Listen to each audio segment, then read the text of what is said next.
I was like, okay, like I'm just going to keep cold messaging people.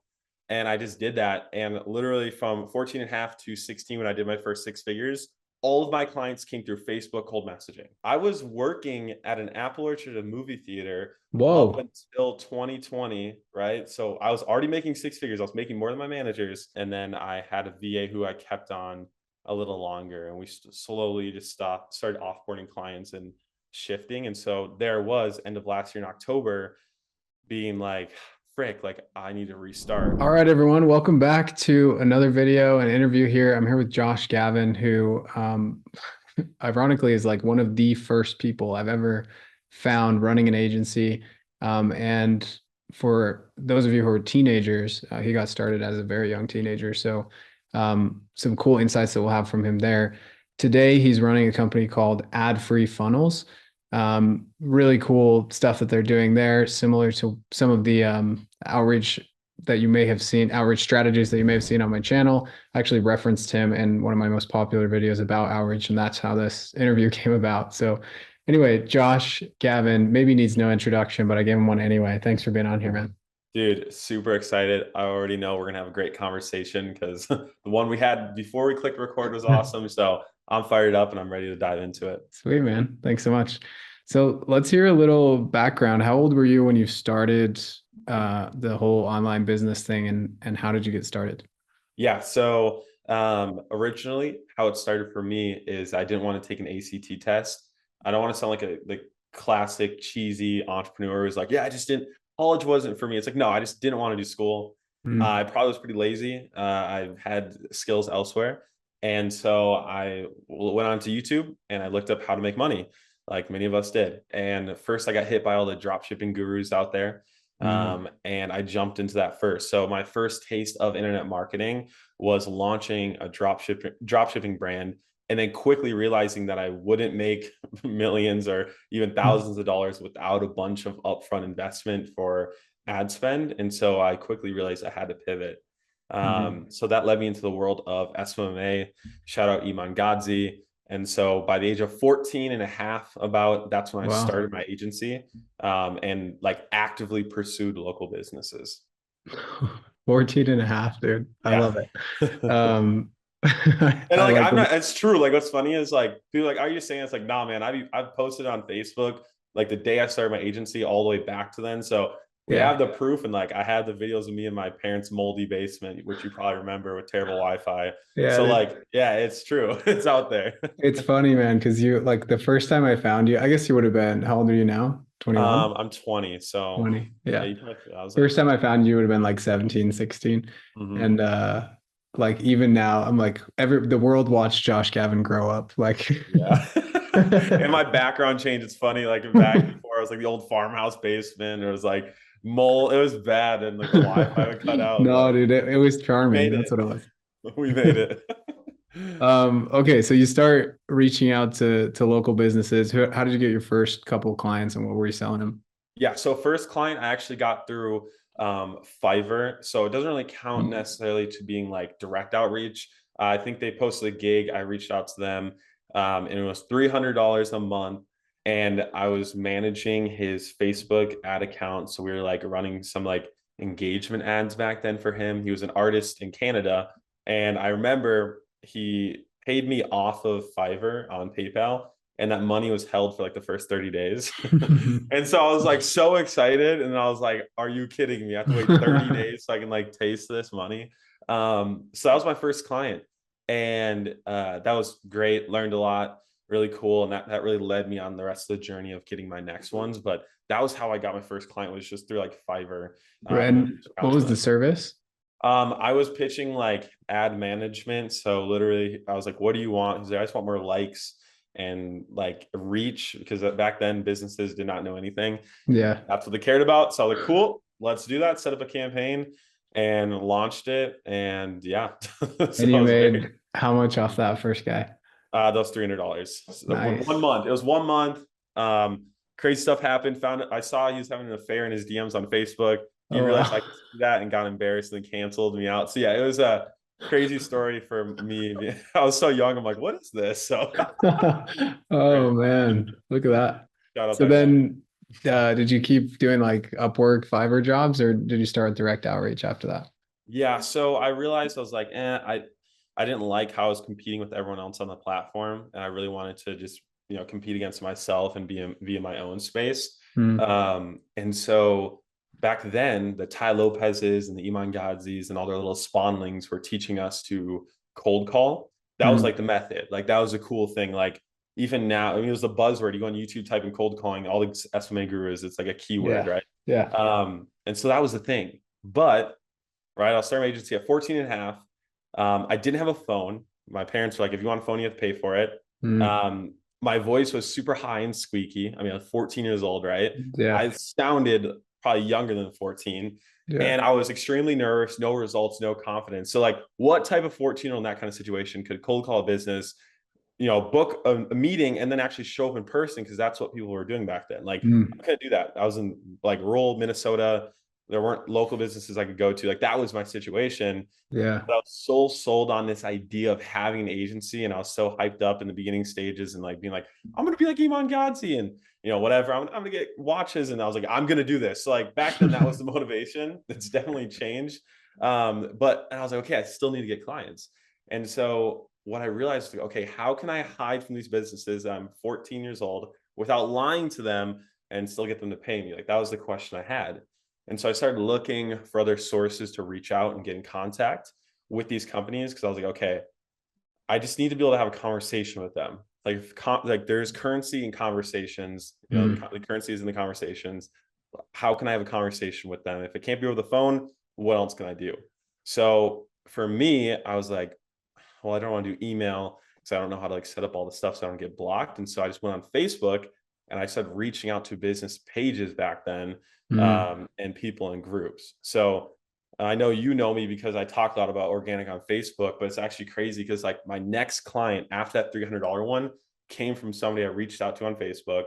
I didn't even have a sales call with them. I got lucky; they didn't care for one, and I mm. converted them over Messenger through their Facebook page. Right, they're on their Facebook page, and they were a monthly client for like 1,000 a month for a bouncy house rental company. Nice. So, which is a really cool niche. Actually, it's really easy to get them results. Wow. And it's high ticket too. Mm, So that was the market I was going after then, and that's how I started getting my clients. And so I was like, okay, like I'm just going to keep cold messaging people, and I just did that. And literally from 14 and a half to 16, when I did my first six figures, all of my clients came through Facebook cold messaging. That was it. mm. Like that's where they came from. That's the only thing I did. And that's what led me to launching my first info product, which was the cold messaging kings, which you guys can go pirate on Google right now. It's all over the place. There's plenty of people selling it, which is cool. Like I know I've made it if they're reselling my course. Yeah, So yeah. yeah, so that led me into info products after I'd actually done it. But that's how it started, was just Facebook cold messaging. So Cool. yeah. And you were nicheless, or did you stick with Yeah. bouncy house So rentals?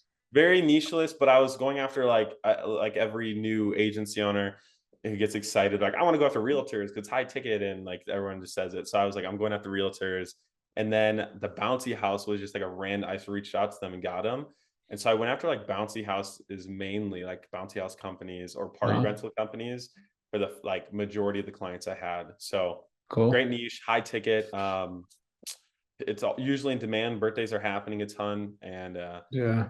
it's pretty easy campaign to run. You just run a coupon to a chat bot, send them to the website. Pretty easy. It's still to this day, I know some people doing it.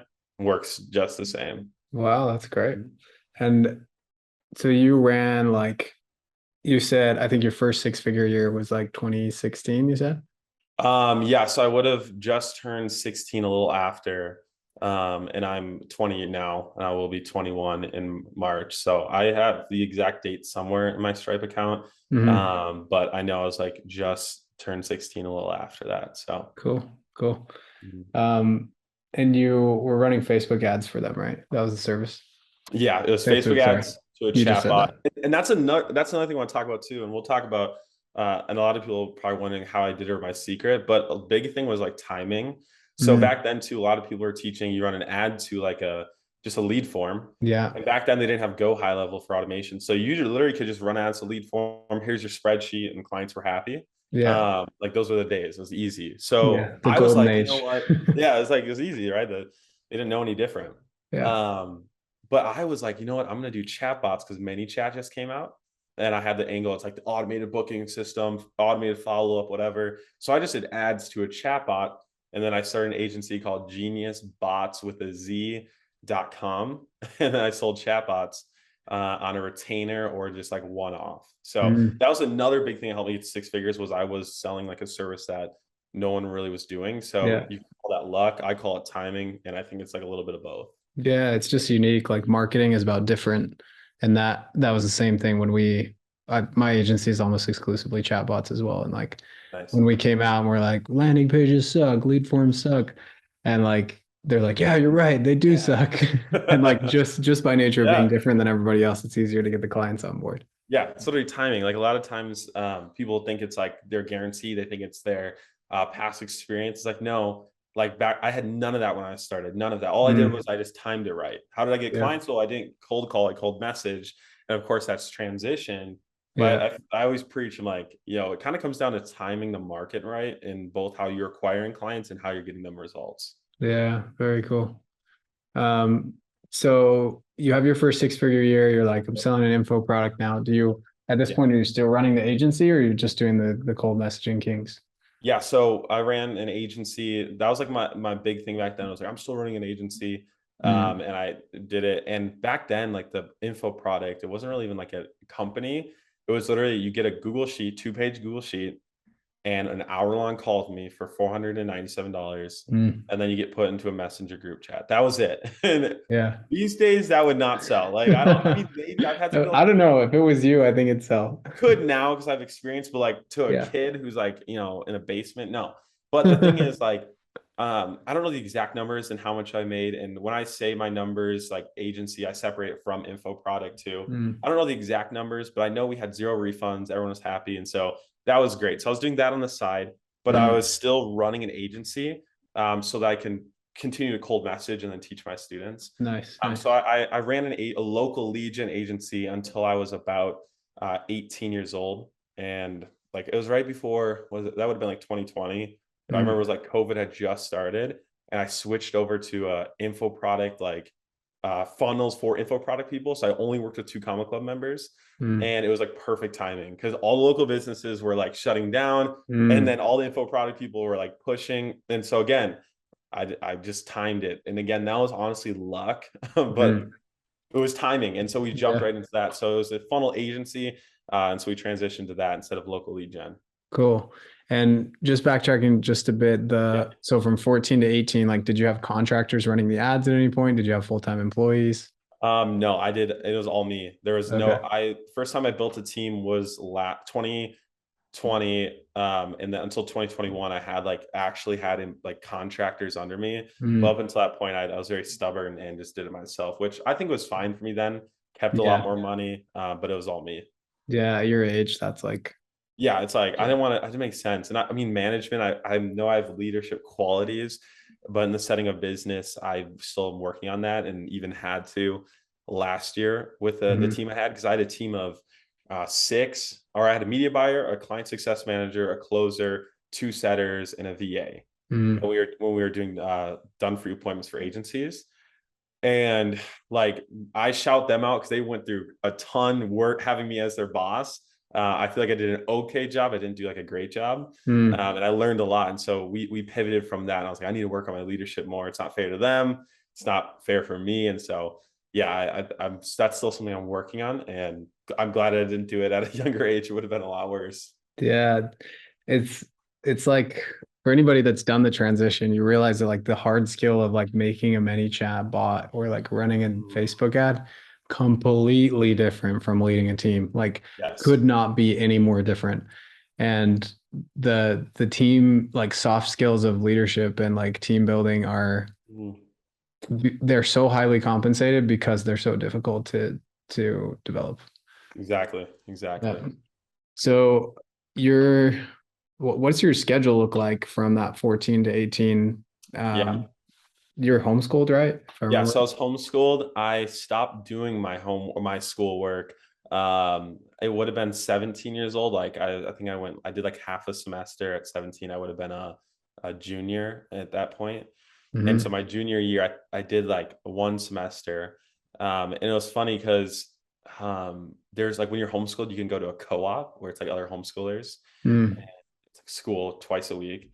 And so my mom was like, okay, either you're doing online school or you can go have some friends and have social people, which I wanted, and go to a co-op. So I was paying for my own classes at this co-op so that I Mm. wouldn't be at home. So I was doing that, and then I was running my business. And I actually started my business while I was in that school. I remember like during class, I'd be watching like webinars and, Mm. opting in for all that stuff. And so I was still homeschooled then. And what's funny is I actually am a teacher at that co-op now, and I'm teaching Nice. this class there. So Cool. full circle, dropped out, came back, and now I'm teaching these kids. And I have 15 kids who are all entrepreneurial. They work so hard, and it is so cool to see. Dude, that's really cool. I want to ask you more details about Yeah. that because I'd love I don't know, such a cool age to like Mhm. teach, and YouTube's fun, but like Yeah. it's cool to Yeah. see people like get it in the moment. Yeah. It's crazy. It re-excites me about things that become so boring Yeah. uh, Yeah. and mundane. So yeah, so my schedule, my goal is I had like a thing where it's like, okay, if I worked like 4 hours a day, I should be good. Like if I spent 4 hours like deep work or focus per day, I was pretty good, like intense work. And so I would do my homework. I'd wake up, I don't know, like 8. I kind of slept in 8 or 9-ish, go upstairs. We'd have family breakfast. I have 9 siblings or 8 siblings. We'd all sit there, have breakfast, do our Mm. Bible time, blah, blah, blah. I'd go into the basement. Then from like 10 to 12, I would do all my homework. I had 2 hours. I'm going to get all my homework done, school all the way, and then I'm going to focus on my business so I can start messaging people and getting clients. So did that from it would have been like from 1 to 4-ish or 12 to 4-ish, really dependent on it. And Mm. then from 4 to 6 or 4 to 8 or around there was like social time. So I'd go hang out with friends. I would, maybe hang out with my girlfriends at the time, which really affected my revenue and was a big mistake in high school. Don't do that, guys. Wait. I'm now happily engaged to someone who I've been friends with for 8 years. She's amazing and it's great. But That's back then, awesome. like waste of time. Yeah. So literally every time I started dating, you saw a dip in my Stripe account. Like I like, and I show my students that I'm like, don't date in high school. I mean, you can. I'm just your teacher, but like, don't do that. Wait. So yeah, that happened. So I would social hour friends, whatever. I played baseball. I ran cross country. So at this time, I was doing that as well. Yeah. And also, I was working at an Apple Orchard, a movie theater, up Whoa. until 2020, right? So I was already making 6 figures. I was making more than my managers in my business, and I was still working a part-time job because I just really loved it. I was a social person. Mm. Uh, the movie theater, I love those people are awesome. I didn't take a single paycheck because my direct deposit got messed up and I just was too lazy to fix it. And I was making money, like I was fine. Yeah. I know it sounds like really cocky, but I was like, I was fine. Like I just really loved the people and I just loved it. I really enjoy it. It was super fun. And it was nice to like have a job where like someone was telling me what to do instead of me having to solve all the problems, as weird as that sounds. Yeah. But super relaxing. It's like, okay, end of the night, we're cleaning the movie theater. Here's the checklist, just clean it and you're good. I'm like, sick. This is easy. Yeah. Nothing. So I was working a movie theater job. I don't know what I was getting paid. Terrible an hour. I got free movies. It was fun. And Hmm. then I was working at an apple orchard down the street that I started working at when I was 11 years old. And so I was doing that too. So that's what my schedule looked like. So And you're like realistically 4 days, 4 hours a day on the business. yeah, that's it. And then after work, I'd come home and then I would do tasks that didn't require too much of my attention or focus throughout the night. So that's when Okay. I'd watch courses. I would do little things like that didn't require me to do much thinking. And then I would stay up to like 1 or 2 a.m., which is really bad. And then I'd like order pizza because I couldn't drive until 17 and I would get fat and just eat in my basement and make money. So yeah, that's like word for word exactly what happened. So So you'd yeah, work another like 2, 3, 4 hours yeah, literally after. like at Okay. night I'd stay up late. And it's funny, my fiance, she remembers because she was my friend back then. She's like, yeah, I would like wake up in the morning and you'd send me like super cringy Snapchats of you late at night working and like doing stupid stuff because you were exhausted. And I was like, yep, that is That's true. so funny, dude. So, It's cool because I think like teenage entrepreneur, I just like picture somebody that doesn't have a life, but you were yeah. like living and Mhm. having a ton of fun, like starting a business. So cool. Like, when are you gonna have less risk? Like, when are you gonna have, you Yes. had no expenses, Yep. likely. You're just like, You're whatever vibing. happens, happens. Like, if the client gets mad, like, Who really cares? Yeah, I know that's why I tell my students in my homeschool class is like, guys, I was like, all right, raise your hand that if your business failed today, you would go homeless. Like, okay, no one's raising their hands. All right, raise your hand if like you would go hungry if your business fails and you don't make any money. Okay, no one's raising their hand. Who here would like their parents kick them out, get mad at them, like if their business fails? No one raised their hand. Okay, cool. So what excuse do you have? You have no excuse. The only excuse you have is fear of criticism, fear of failing, and all those Mm, things. And I was like, here's how to handle those fears, but who cares? Like, now is the time to do this. And that's what I tell myself. I'd be like, man, I'm going to start this business and go crazy because I'm not going to be homeless. I'm not going to go hungry. And my family's still going to love me. And at the end of the yeah. day, that's what I cared about. I mean, and especially the food part, that's great. But another thing too, I want to note on, you mentioned how like, yeah, it was really social. And I feel like there are two types of entrepreneurs. And it's like the person who really cares about just like the number in their bank account, making more, making more. Like they have this mindset where it's like, I'm going to hustle and like Sam Ovens it out, make millions because like that's what excites them. And that's super cool. And they Mhm. do, and they make it really fast. And then there's other people like me who like try to do that because it looks cool and I do want to make money, but it never aligns with who I really am like inside me. And so I never hit the mark and then I keep Mm, failing, quote unquote. And I never really grow. And so I had to realize like I'm not Sam Ovens, I'm not a Ravi, I'm not a whatever, like I'm not an Iman Gods, I'm not good at monk mode as much as I yeah. try to be. And so I was like, let me lean into my strengths. And I know that like if I have social aspects, if I can look forward to seeing my fiance at the end of the day or like, doing that with her, I know like I'll be super excited the next day to wake up and do what I do. So I always encourage people and entrepreneurs, especially people watching this young, maybe trying to start, really get clear on like, okay, who are you? What are you capable of handling? Why are you doing this? Because you're not going to be like me. You're not going to be like Keaton. You're not going to be like Sam Evans. You're not going to be like any of these people, right? You're going to be like you. And so lean into that and take things, right? Take little things, but that's Yeah. it's sad because we still have people that get thrown into like I need to be monk mode, I need to do this, I need to do this, but like they're not built for it, so they always miss the mark, they always beat themselves up, and they never win. Yeah. Where you work 4 hours a day maybe and get filled up from other things, and so the thing like I probably would be making millions right now if I was like that, like without a doubt. Like I should Mhm. have already made multiple millions of dollars because people who were more focused and cared about the Yeah. money sold similar products to me and did it. So I know I could have. And I'm okay. Mhm. I'm fine with that. I don't beat myself up because I really love what I do. So I know it's a rant there, but I always like to throw that in there because it's a big part that people miss. Oh, it's so important. And it's never discussed. Like they're not Mm-hmm. going to put that in a course like you Nah, would, but hustle Sam mindset. Evans isn't going to put that in a course. Yeah. It's not going to work because you have to think about it. It's like the reason the first module is all about mindset is you're probably trying to start a business. You have a lot of doubt, fear, and so they have to convince you you're going to make it. If you just hustle, work hard so that you don't refund on their course, which is great. It's helped me. A lot of courses have helped me, but again, you got to look past that in today's age and like really look at yourself and what you want to do. Yeah, that's cool. And it's a very, I think recognizing how privileged of a place that is in the first Mhm. place. Like there's I always say you'll never have less risk than today. Like Mhm. imagine like there's people maybe listening to this with kids, with a mortgage, Yes. with Yeah. debt, with like all of that. And they do have to go monk mode to like make something work if they're going to quit Yeah. their job because they got obligations. So if you have the privilege of like being able to sit there and think like what makes me happy, what gets me fired up, like Mhm. you're already in the top 1% of like happiness in the world. Yes. So like Yeah. more money, it will increase your happiness to a degree, but it's not going to do it as much as like waking up and doing something you love every day. Exactly. Yeah. Couldn't agree more. That's cool. So let's say you're 18, you decide to shut down the lead gen agency and go Yeah. into the funnel one. Walk me through the thinking behind that. Like, Yeah. were you like, oh, this isn't like, is the model's broken or there's just more Uh-huh. money over here? What? Yeah, so it came down to again looking at myself and being like, man, I do not like being an ads manager. I'm not a metric person. Mm, I'm not a conversion person. Like I'm not performance based. And I was like, I just do not enjoy this that much. And then I looked mm, at, okay, what am I good at? What do I like to do? And at the time, I was consistently posting like 2 to 3 times per day on my Facebook timeline, either teaching, giving value, or just sharing. mm, And I realized I really enjoy like writing. Like I really enjoy it, even though I failed my writing class. completely. I really loved writing. I loved Mm. the whole thing of writing on my funnels. I loved writing the ads for my clients. And so again, a little self-awareness and being like, okay, what do I want to do? I was like, I really enjoy writing.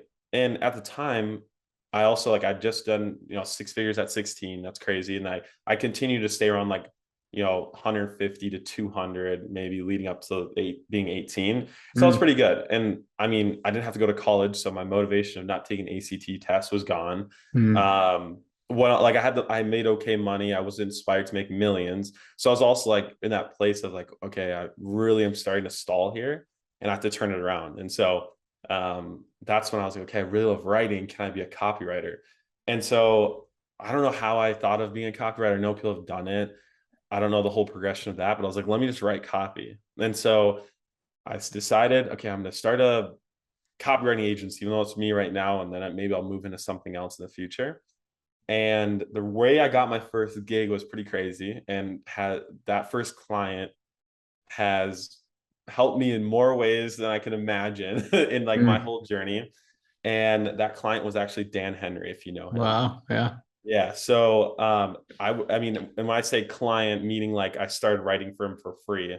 And I worked for him in a way and with him because I was calling myself an agency, but not gonna sit here and pretend like, yeah, I like emailed him and now he's my client Close and he Dan like owes, Henry. yeah, like no, I was writing for him for free at first, but who cares? Like I was his copywriter and his only copywriter at the time, which is crazy. Yeah. And the way I got that was through cold messaging, like literally, but it was on No Instagram. way. So he had posted on his story, like, yeah, I'm looking to get a copywriter maybe, or releasing a podcast soon. I need to send emails, blah, blah, blah, blah. And I was like, cool. And he's like, someone sent me a message and like, tell me why you should be my copywriter. And I'm like, okay, cool. So I sat down, I was just laying in my bed, opened up Instagram, and I was like, okay, Dan has a really like dark humor. He's pretty crude. He's Mm. funny. He's real. I got to go with that language. So I just knew like that's how he talks and how he acts. Um, and I'd been consuming his content for years, which also helped. And so what I did is when I reached out to him, I sent a bunch of fire emojis, and then it said penis, penis, penis. Um, yeah, and I'm sorry for all my homeschooled Christian people watching this. I'm sorry. I know I said penis. I said it. It got me a client, right? And it said penis, penis, penis. And this next part, my mom's probably gonna kill me for saying. She always, whenever I say little things like this in interviews, she's like, "Why did you say that, Joshua?" So I'm sorry. This is old me. I'm a changed man. But I said, penis. If you open this, you may be gay. That's it. All right. I said it. I said to Dan Henry, he's a crude guy. It was all in humor, all jokes, whatever. Right. And that's fine, whatever. So I sent that. That was my message. And then I explained to him, I was like, just kidding. My name's Josh Gavin. I'm a copywriter. Here's what I've done. I've posted on Facebook for the last two to three times a day for the last, 3 or 4 years. I've launched my own info products. Here's the stats, blah, blah, blah. I'd love to write for you. I've paid for your courses. I know your content. And I said something along the lines of that. And that message still exists. I could find it. And he was like, cool, sounds good. Like, when can we hop on a call? Or he said, no, he said, write a test email. So he said, write a test email. Here's a podcast, write an email promoting it. So I spent like the next 2 or 3 days listening to his podcast and coming up with like a promotional email for it. Mm. Sent it to him. He said my spelling sucked, but everything else looked good.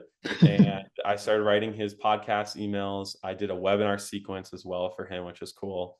And then from Very there, cool. it launched me. Because if I can say I wrote for Dan Henry, even though it was for free, like, yeah, so it just helped. And so shout out, Dan. Appreciate it, man. It was great. I think I ended up, sadly though, it got to my head and I started working with a bunch of other people. And then he was like, okay, if you're just gonna like leverage me and not care about my projects, and like I think it just like slowly just fizzled out. So yeah, I'm not gonna pretend like it ended the best, but it was just I got cocky and I was like, you know what? I'm working for all these other people and I'm getting paid. So, but if he was paying me more, that I probably would have stayed. But Yeah, yeah. how do you move from free to pay? Like, he didn't do anything wrong. It was all me. But hey, I learned, give him a lot of credit, and it was a good time. Yeah, that's great. So you're like, hey, I'm Dan Henry's copywriter, and you're cold messaging other two Comma Club people on Facebook to get. Yeah. Nice. So I did that, and then I also started a show called like, what do I call it? I don't even know if I call it anything. Just like 7-figure interviews or something. And I would interview two Common Club members because at the time I had like a decent following of like agency owners and info product people because I had my own stuff, right? So Mm-hmm. I was like, okay, let me use this to my advantage. And I said, hey, I'm going to go interview these people. So I started using a Facebook group, and I would interview like I did Blake Newbar, Iman Ghazi, Jordan, all the agency gurus, a bunch of the info product people. We interviewed Dan Henner, all those people, right? And I interviewed them. And then at the end of the interview, they would usually ask, like, so what are you doing? What do you like? What's the goal? What are you focusing on? Or it would come up. And I'd say, oh, I'm a funnel designer. I'm a funnel or a copywriter. And I only work with 2 Comma Club members. And like, oh, who have you worked for? Well, I wrote for Dan Henry for a little bit. Da, da, da, da. And what would happen is either they would be interested in a project or they would know someone who would be. And Nice. then, of course, through just profile funnels, as we've talked about before, and just content, I started being known as the person who wrote copy or built funnels. Mm. And my whole thing was like sexy funnels that sell. And I would go under posts and click funnels. This is another thing I'd say. My old self, mom, don't freak out, but I'd comment on their posts and I'd say, oh, it sounds pretty bad. I don't, okay. So I would say like, I'd say like our copies, like our funnels are so sexy that even Pornhub considers us competition. So very crude, again, bad. Don't condone it. Homeschool moms watching this. We don't condone this as bad. It's not how I talk. This is old me, all right? Cancel me later. And that's what I'd say because it's just the market and it worked. And so you go and click funnels, everyone's seeing this and it's like getting engagement. People are freaking out. They love it. It's funny. And so that's how I started getting clients. And you get one, you get another, it's just in that space. It's like, you can't really reach out to someone and be like, hey, do you want a funnel? You have to wait till someone's like, oh my gosh, I need a funnel. And they'll usually like pick the best person they see first. So again, a lot of timing with that, but that's how I started getting clients was through those avenues. And if someone had posted people posting in the ClickFunnels Facebook group, like were they 2 Comma Club members or did you eventually start working Even with if they people? weren't, like they were just like sometimes people be like interested in work and they weren't a 2 Comma Club member, but people would like see my name and then like if they're searching the group, people just refer me. And so at eventually after like a year of only working with, or not a year, probably like 6 months maybe of working with just 2 Comma Club members, I started taking on people who weren't at 2 Comma Clubs, but had a good product. So I was like more so qualifying them on their product. Oh, okay. And we actually took 2 clients to a 2 Comma Club through our funnels and our copy, which was super cool as well. So Very one cool. guy, piano for producers, he sold MIDI packs. We built his funnel and wrote his copy. And then Raymond Popal, I think how you pronounce it, he did e-commerce coaching and we built his funnel and that got to 2 Comma Clubs. And we have another one that's approaching for another client. So yeah, then I started working with people who weren't there. Then my message was like, I'll help you get there. So it Cool. transitioned. And what, if you can share, what were you charging? Not enough. For a funnel so my first funnel I ever sold. Okay, so the difference. So I did copy, right? I did copy, and then I transitioned into also doing funnel design. And I learned funnel design from a guy named Gustin Sun. He's very well known now. He works for ClickFunnels. He's actually like just got second place in the affiliate competition right now. Nice. Really cool. So shout out him. He taught me how to design funnels, and so I was like, I do copy and funnels.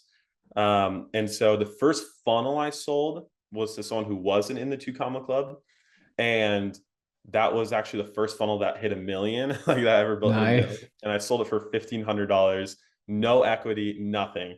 And I'm sitting there seeing it just $400,000, $800,000, just going up and up and up in the ClickFunnels stats, like to 4 million. And I'm just sitting there, I'm like, this is cool. I know. And I was like, this will pay off later, but are you kidding me? Like in the funnel, same copy till date. They switched up some little things on it. Same copy, still running. I see it in my feed all the time. And I click on it. I'm just like, this is cool, but I'm also pissed off. And so I'm like, you know what? So leverage, it helped me stay like I built the funnel, it did $1 million, whatever. Yeah. But 1,500. And then it got all the way up to like 5K for just one page with copy. So 5K. And then there was like bundle deals where I was charging 500 per email. So if someone wanted like an 80 email sequence, made high ticket on that as well too. So cool. That's what pricing looked like. And just real quick, what are the principles of funnel design that somebody listening to this, like if you could give the top 3 or 5 tips? So number 1, hire a designer, and just kidding. So like for me, I try to do design and I did it. I used a lot of templates to help me. Yeah. And like modeled other funnels that did well. So, funnel hack, model, don't copy. But I was really strong with the copy. I just want to include design as a way to help it. So, Mm. I mean, talking design, that's a whole thing on its own. But I eventually just hired a designer and then I did the copy. But when Okay. it comes to the copy on the funnel, the biggest thing the question I always ask is like, why does this product even deserve to exist? And then how can I make that clear on this page? Like that's my mindset. Mm.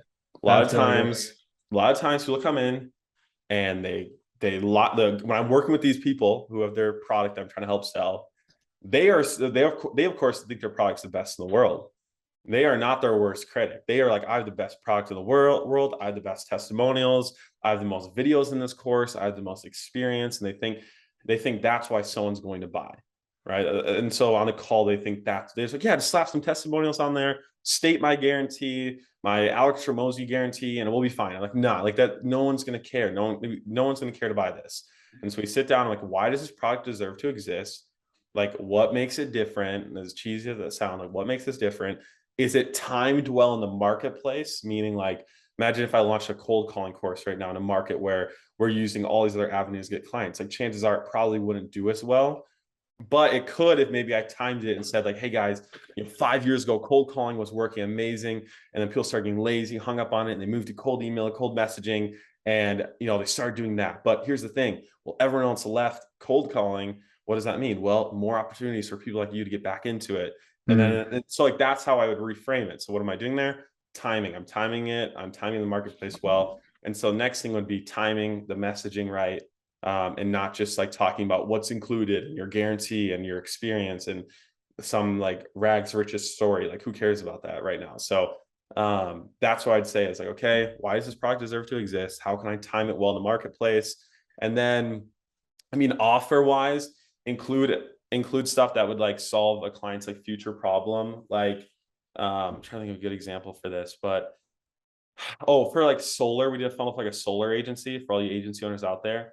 And this stuff it's being done all over now, but we'd be like, hey, like we're gonna get you like leads, right? We're gonna get you the leads, we're gonna run the ads, get the leads. And then on top of that, after we get you the leads, we're gonna have an automated process that's gonna book them to your calendar, but you're not going to take the calls because we have an ISA who's going to call them for you, and then they're going to qualify them, and then push them over to you. So the reason why offers like that work so well is because I'm solving the first problem of leads. So I'm solving the next problem of like CRM or automation. I'm solving the next problem of, okay, you don't have to call them, we'll call them for you. So when I look at my offer, I'm like, okay, how can I solve a future problem? Even it comes down to like the littlest things because you want to remove those objections. Mm. And limiting beliefs, like add things that help them believe that it will work in general, it'll work for them, and that they have enough resources. Perfect webinar. Russell Brunson invented it, does it to this day. So those are the couple things I'd say. Again, going back is just why does it deserve to exist, the timing, and then solve your client's future problems in your offer. Very Like cool. solve the problems that your offer creates once they pay for it. Where, I was gonna ask, where did you learn all this? But it's Yeah, I probably mean, too many different places. I launched 42 offers in the last 5 years, and I did it for a lot of people. And I'm obsessed with studying it. Like I like every ad I see. I read every funnel, and then also I actually don't study the internet marketing space. I study the direct to consumer space, Mm. and that's where I learn my stuff. They're way far ahead of us. They are constantly evolving. They have to. They sell lower ticket product, and very broad with their products. And it can be as simple as like a t-shirt. Like, how do you sell a t-shirt? How do you get someone to believe to buy a t-shirt when you can get a t-shirt at Walmart? So the direct to consumer market, and this is something I'm going to start preaching more and more. They're far ahead of us. They've faced problems that like we're just coming to learning how to solve. And Mm. so I listen to podcasts with people who have built and sold brands. I study e-commerce websites, their email sequences, their lead forms, everything like that. Because the person, your mentor, and people in this space, sometimes they're just doing the same thing that someone else taught them a couple of years ago, and they don't have to evolve because they don't need to. Nothing's wrong with that. It works. The stuff works, but I like to stay ahead, and so I only study the direct to consumer space. Got it. Very cool. And if you could go three courses that you've taken or three mentors that you've hired in the last since your beginning of your career, who would you say had the most impact? Um, so I would say First would be Rob Quinn. Mm. I hired him in 2021 July, I think, or it was, yeah, 2021 July, like July 8th. I literally remember the exact day. It was super cool. That was when I was starting to build my team, and he had a course on like building a sales team. And I paid for the program, and I just happened to be going down to Kansas City for like a church thing. And I just joined the program, and I got there and I told him, I was like, yo, I just got into KC. I heard you lived here. It's super cool. Not even thinking anything different. And he was like, yo, man, come over. I'd love to show you my place. We'll walk around the city, and like, you Mm. just signed on, let's celebrate. And I was like, holy crap, like this is cool. And at this point, I'd already interviewed him on our interview show I talked about before. And so we had some sort of relationship, but nothing deeper than that. And so Yeah, he yeah. invited me over. He lives in the Two Lights in KC. It's beautiful, for like $5,000, $8,000 a month apartment. Mm. It's so pretty. Brought me in, showed me the whole place, walked around the city, just talked, gave me advice for free, just like that. I know I paid him, but like that wasn't Yeah, included. And yeah. so I learned so much in that moment, and I also saw like what it looked like to have a mentor who would just like be willing to give everything away and just like see what a true leader looked like. So he really helped me grow in my leadership, Mm. not even just like little strategies. So that was huge. And then the next one I would have to throw out there would be Chris Stapleton and Landon Stewart at Clients and Community. Mm. I joined their program. It was one of the first. It was the first high ticket program I ever paid for, to be honest, like $6,800 plus. Mm. And their content stuff is great, but it was more so just like their story, their inspiration, their support that really pushed me forward. Mm. And I feel like I got community from them, and like a good encouragement. I also got to speak on their stage at their mastermind eventually, like a year later. So they Cool. also like gave me a platform. So I would have to throw those two out there. And then Iman Godzi, because he gave me the OG like cringy entrepreneurship, like motivations and desires, which led me to maturing in that. So we got to throw Yeah, them in yeah. there for sure. It's so funny. Like it's always the first course that's the most Hmm. important, even if the Yep. first one I bought was complete garbage, like Hmm. wasn't even finished. Like I don't know, tons of Travis Yeah. Stevenson. Did you ever, Oh, you know dude, that him? name sounds so familiar. Yeah, if I looked him He up, was we would have. selling like ManyChat, but like Yep. 50 times worse than ManyChat. Wait, what was this thing called? That was, I think. Chatmatic. Wait, what's it again? Chatmatic. Yes, Chavi. Yes, I remember that. Yeah. Yeah, the whole little thing. So he's selling that with the course, like Oh my 1,500 bucks god. is like the most I'd ever paid for anything, right? Yep.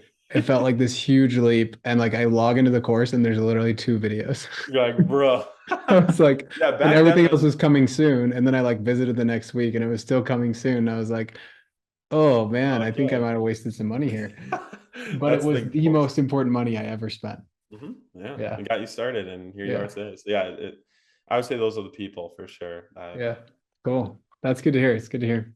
Mhm. Um, okay, so you are not running that agency anymore, the Yep. funnel design agency. Yep. What happened and what are you Yeah. doing now? So um this is, yeah, so I remember it's this, I love these questions. This is like making me relive my whole story. I'm like, okay, Mm. this happened. So I did my funnel agency, did that for a while. And then I started to realize like, oh, funnel design is like what is like, it's not like it's a service. It's like a plumber, where it's like a plumber can't just go to a house and be like, hey, can I fix your toilet? And like, oh, my toilet's not broken. Toilet's not broken. I'm not going to pay you.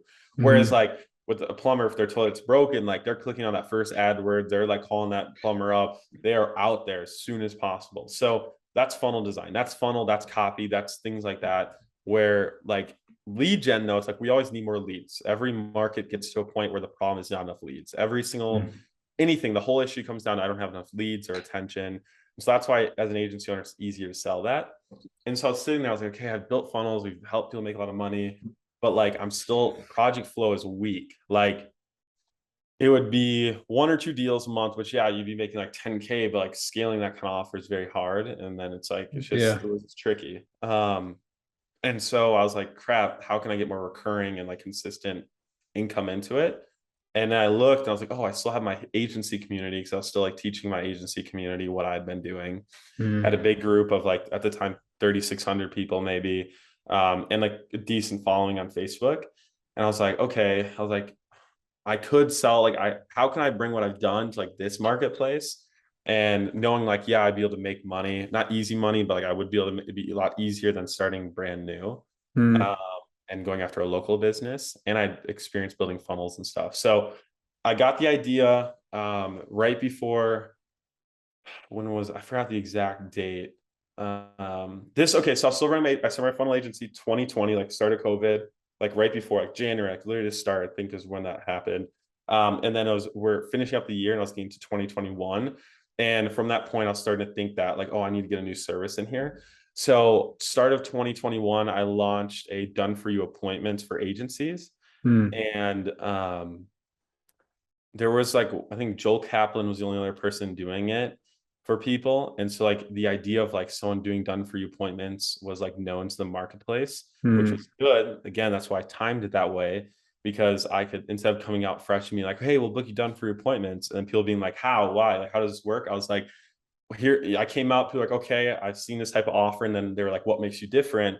And then I actually had a good reason for what made us different. Mm. And so I started selling that at $1,000 a month, which was like, it hits the ego going from 5K funnels to $1,000 a month, but I had no experience. Right. Yeah, yeah. So we started selling that.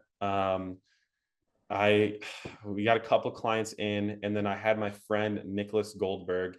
He was helping me run the ads. So I had no ads. So he was doing the ads. I paid him, I think he got half of that, 1,000 a month, and then we just split it. Mm-hmm. And I basically had him SOP himself out of the company. Mm. And we'd always joke about that because like he knew he wouldn't do it forever. He was just helping out, and so he created the SOPs to then move out of the company. And then I was able to bring someone else in to do it. So we did that for a while. We did that for the rest of 2021. That's where it got to the point where I had a full sales team. It was all automated. It was a crazy feeling. Like there were days where I would like make $8,300 and not be on the phone. Like I was just Mm. like not on the phone, nothing. Wasn't a messenger. It was like a whole team was doing it for me Yeah. on commission, which was sick. And then the fulfillment was like decently automated, where I was just handling some copy. So it looked really pretty from the outside. And again, I kind of got caught up in the idea due to the people around me of like, oh, have a team. Yeah, just automated, build a setter team, a sales team. You won't have to do anything. And so I kind of like lived on a high horse through that time. I was in another relationship. Again, revenue goes down. You spend more, it's just not it. And so I built up really big, like big team, but then revenue started going down because I wasn't like driving the needle enough, because I essentially was driving the revenue. I was the face, I was the brand. So when I stopped posting, doing a ton of stuff, or like caring, then revenue started going down, but my expenses are still really high. And so it got to the point where it was like so bad, where I was like, hey guys, like we have to pause this company. Where like they're all contractors. So they had other gigs going on, which was good. So no one was left like in the dust, luckily. Mm. But I had to like stop paying them, had to stop paying the team, let go of my awesome closer, Shannon, who'd done $250,000 cash collected that year. I had to let go of my setters. One of my setters was my brother at the time. That was tricky. Don't hire family. Not that anything against him. It's just like when you get in that situation, it gets awkward, right? Yeah, yeah. We had to let go of our client success, who was also my friend. Luckily, that ended fine. I don't know why I was hiring friends. And then I had a VA who I kept on a little longer, and we slowly just started offboarding clients and shifting. And so there was end of last year in October, being like, frick, like I need to restart. I have the choice. I was in the crossroads. Like I either give up and I just like, I'm gonna go work for a company, just go take the skills I have and go work for someone else, or like I'm gonna give this one more shot. And so that was where I was at. And it was October. I went to a clients and community event in Arizona, Mm-hmm. and I had this big epiphany of my skill set of creating offers, and that kind of being like my skill set. Cause I was like, what do I do? Like, what am I good at? And there's so many things I love to do, and I keep pivoting a ton. I want to stick to one thing, but how do I fit that into a box? And I Mm. realized like I'm just really good at like coming up with offers. Like I don't, again, not to sound cocky, but just after doing so many, you Yeah. develop that kind of skill. And so I was like, okay, I'm gonna go into offer creation. Like that's gonna be my whole thing. And I'm gonna do consulting for other companies.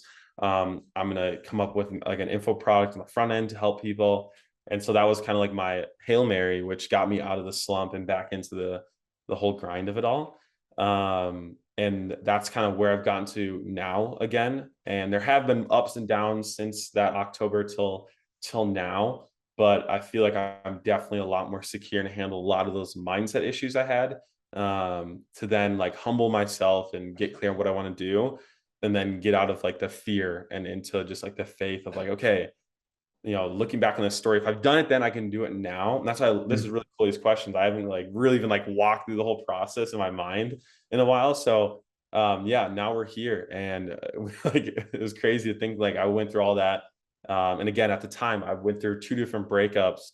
I was, trying to, my family, like I was sometimes the one who was paying rent, right? I had that stress. I mm, had things going on, again, just like spiritually trying to go through, working through pornography, which doesn't help at all, right? mm, Lust, all those things at the same time. And then also trying to play a front to all my followers in the agency community, being like, I'm this agency owner or whatever.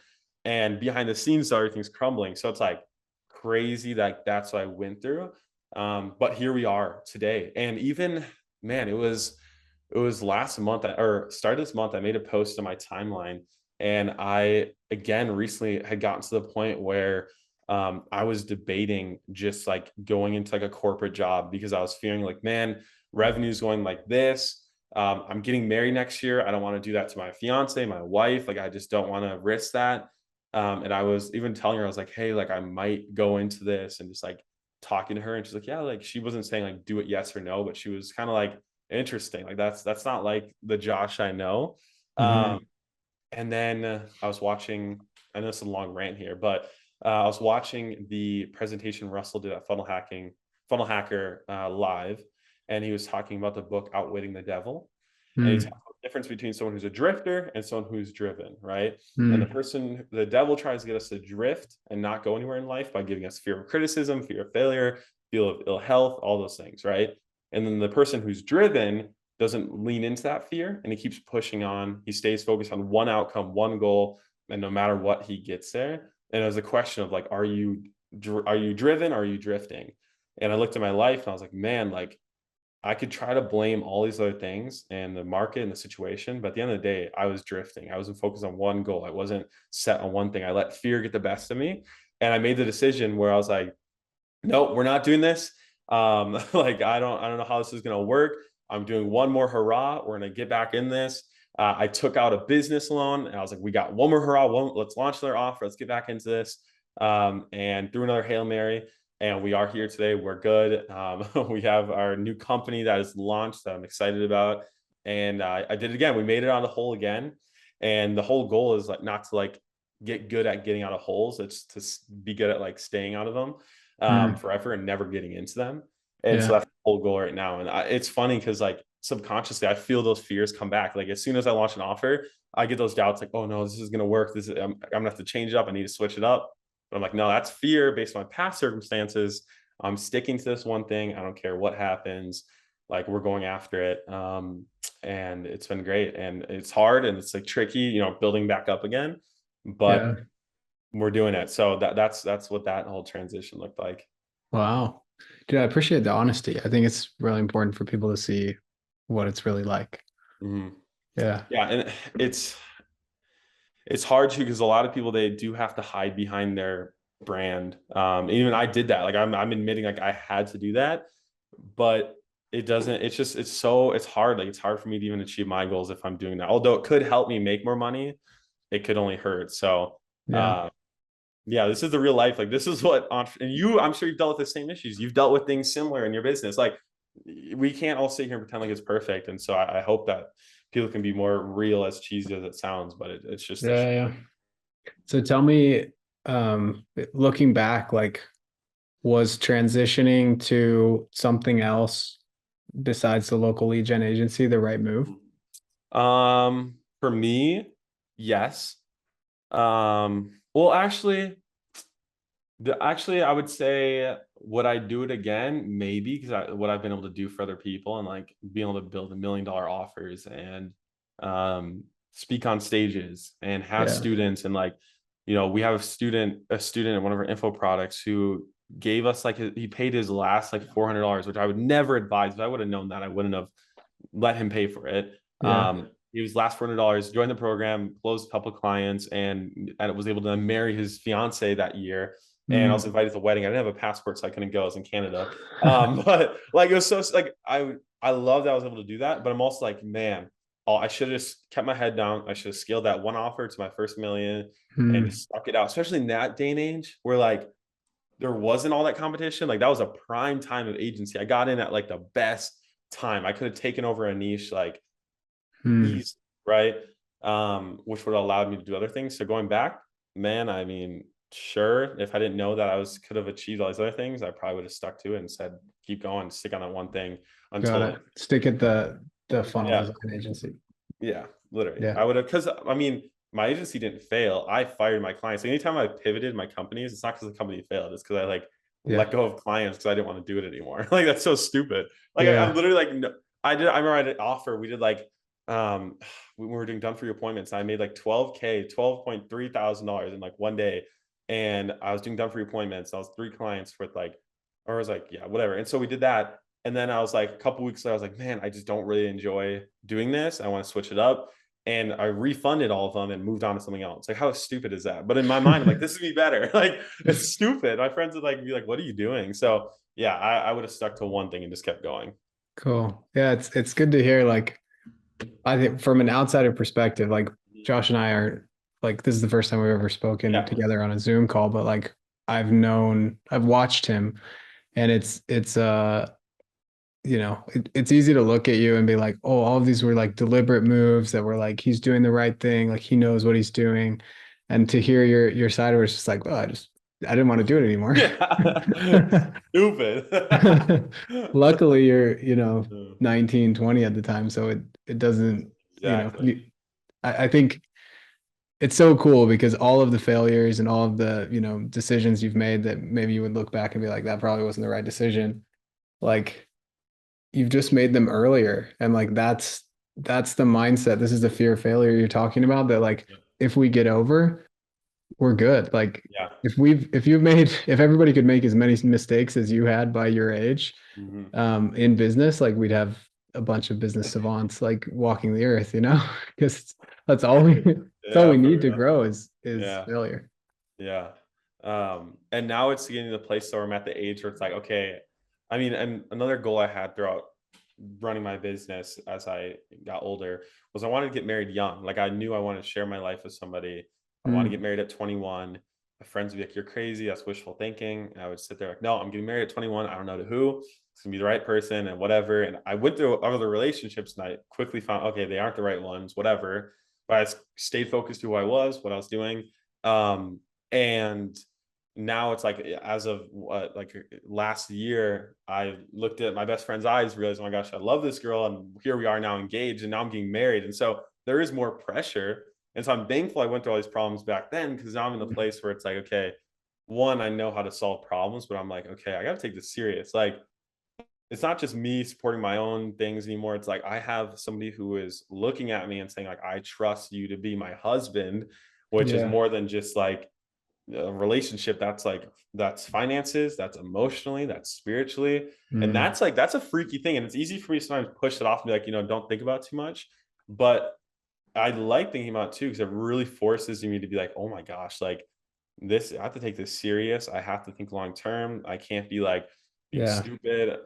Health wise, like I want to live a long life with this girl. I want to Hmm. be healthier. I want to save more money. I want to make more money. All those things. And so yeah, it's a very unique position. But now it's like as of recent, I'm like, holy crap, like this is it's not all fun and games. I can't just go be stupid and switch up a ton. I have to stick to one thing and grow it and see the fruits of my labor. So yeah, if you're young, you're watching this, like that's why at your age, this is the time to grow. Now is the time to build and do this because you don't have um kids, a wife, which yes, they deserve. That's good to have you. They deserve your attention, your focus, your support. That's why you have them. But right now you don't. So you don't make excuses. Like now is the time. Yeah. That's cool. Yeah, just the sooner, like just get started. Like Yeah. fail as fast as you can. I told a student the other day, like get a no. Like I want you to get somebody to tell you no this week. That's a Yes. win. And Yeah. if you can do that, you can get someone to say yes eventually. Yeah, exactly. Yeah. That's I love that. I told my business students, I was like, hey, the first one to fail, start a business and fail at a business gets an A. I was like, I'm not going to do tests in this class. There will be Mm, assignments, but I'm like, whoever starts a business and it fails, it like explodes somehow. I was like, I don't know how it's going to happen, but if it does, you'll get an A. And if your business succeeds, you'll also get an A because good job. So I'm like, you can't lose in Mm. this class. And they're like, oh yeah, that kind of makes sense. I was like, Yeah, the only go way at you it. fail is if you don't try. Yeah, Exactly. very Exactly. cool. Very cool.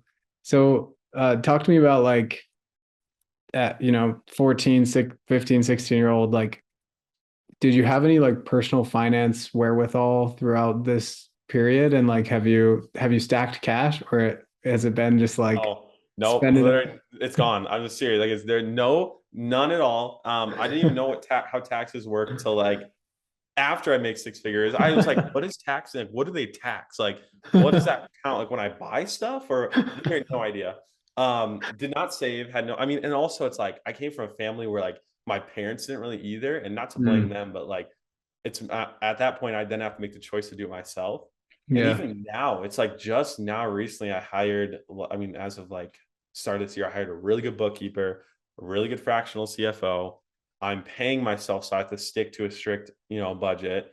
And I'm trying to save more. And I'm also like, I understand how this works because a lot of people think it's like if you have a business, you're making $10,000 a month, people think that's how much you take home, right? And they also think like, okay, I know there's expenses, but maybe I'm taking 8,000 home. I'm like, yeah, but also it's like taxes. And then look, if you talk to any smart bookkeeper or fractional CFO, they're going to be like, you're not paying yourself $10,000 a month until you're making 30, Yeah. right? That's literally what my person, like, you're not paying yourself 10 until you're at 30. Like that's the best thing to do. Or maybe even 40. Like that's where it Mm, makes sense. yeah. And I was like, oh, okay. Like, yeah, that kind of makes sense. Like, okay. And Yeah. so yeah, I mean, even now I'm just getting good at it. I mean, this last year, we are operating at like a 56% profit margin Mm, before I paid myself. Now, where I messed up this last year is I wasn't an S corp, and I wasn't really being clear on how much I was paying myself. And so, I mean, after factoring how much I pay myself, it maybe is around like 20%. Maybe I think around, we're estimating I paid myself 30 to 40% out of that to me is what I transferred over to my account. And so I was not good at finances or still getting good at it. And today, even I'm sitting down with my fiance and I was like, hey, like, I want to be open with my finances with you. I want you to know, like, what debt I have, how much I'm making. We're going to go through my profit and loss. Like, I want her to be in on it because I feel like it's going to hold me accountable. And I don't want to get into marriage and be bad at finances and just be like, hey, honey, don't worry about it. I will handle it. But then behind closed doors, I'm not. And then I'm mm, like struggling. And then I'm like, it's literally straight up lying to your spouse at that point. And so I'm yeah. trying to Yeah. get good at it. And it's nice because I have a motivation of doing it for a beautiful girl who I love and want to do it for. And it's just going to benefit me. So yeah, the answer is no, do not stock up cash, do not invest, only invest in myself. If you call it that, courses, mentorships. Yeah. And no, it's gone. There's nothing. I mean, it's like literally like I don't know what thing I I love it, invest man. other than my own experience, but I have the knowledge, I guess, if that counts. No, it totally does. I love it. It's just so, I don't know, man. It's like so, your story is like reckless and real, and like it's just more what the world needs. Like the safe path is like, I don't know, this the Mhm. everybody else that's 20 years old doesn't really have a story like yours to tell. And like Yeah. and it's very obvious that you're just in the middle of it. Like that's Mhm. so cool. Yeah. And I was expecting this interview to go a completely different way. Like like in my mind, Josh Gavin's made it, and you're like, life has this way of like beating you down and like getting you to a point where it's like, no, humility is the only virtue. Like it is, it really Yeah, is. Like, and exactly. I've yeah, relate in so many ways about like there's so many gurus, so many people that make it seem way easier, way different than it actually is. Mhm. And um, yeah, it's inspiring, man. I appreciate it. Thank you. I mean, these questions too, like again, I haven't like thought through my whole journey in a long time. So like Yeah. it's fun for me because it's gonna be fun to listen back to it and like remind myself, like, dang, like I've done it before, I've gone through stuff, I can do it again. And so I appreciate it too, because it's like I mean, and again, I still have a lot to learn. I'm 20, like I'm 20 years old. I'm gonna fail. The amount of times I'm gonna fail in the future, it's crazy. Mm, And like that's why I love to be open and be like, yo, I didn't save any money. I was bad with my money. Things went wrong, blah, blah, blah. Cause like it's the truth. I don't want to hide behind it. So yeah. So call it cool. vulnerability or whatever cheesy people say. I'm just like, y'all, this is real. And I'm just so I feel for all the people. Like the amount of times I think about those new agency owners, and people are like, "I'm starting my business." I mean, I'm sure you feel the same way. It's like you look at them and you're like, "That's awesome!" Like you have no idea what's ahead of you, and Yeah. I wish you could know, but like you kind of have to just like have faith in them to just like, hey, you got to jump out of the nest. Like Yeah. everyone Yeah. has to, and I just kind of like, great, go at it, but also be ready because it gets crazy. Yeah.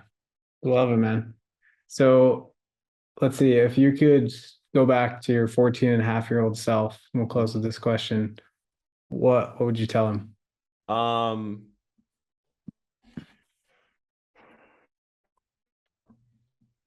I would say one, stick to one thing. Um, don't date in high school. Um, yeah, stick to one thing. Don't date in high school. Um, don't stay as far away from pornography as possible. Mm. Um, save majority of your money, and yeah, that's what I'd say. I love There's a it. couple things. There's a couple things in there, but that I feel like if I would have done all those things, even though they're maybe indirect to my business, I would have made $1 million by now, for sure. Mm. For sure. So cool. Yeah. That's cool, man. Um, Josh Gavin, ladies and gentlemen, thanks so much for coming on, man. No problem, man. Really awesome. Great questions. Yeah, yeah.